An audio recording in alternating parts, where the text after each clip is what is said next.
பல பேர் செய்கிற தவறு என்னையும் சேர்த்து அந்த இறையருள் வருகிற பொழுது அந்த நிமிஷம் நம்ம ஏமாந்துடுறோம். தெரியுது டக்குன்னு நம்ம மாயை நம்மகிட்ட மாயை நிறையா இருக்கு. அதுக்கு அடுத்த பாட்டு ஒன்று போடுறார். அடுத்த பாட்டு என்ன?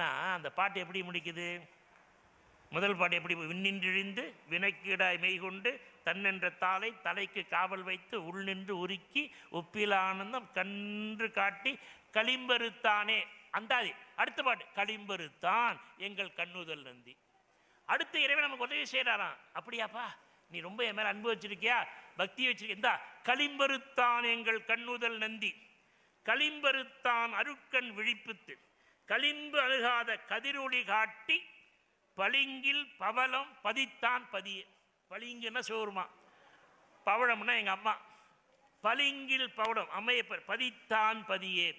அப்போ இந்த களிம்பு அறுத்து கதிரொளி காட்டி அருட்கண் விழிப்பிக்கிற செயலை இறைவன் உட்காந்து செஞ்சிட்ருக்காரு.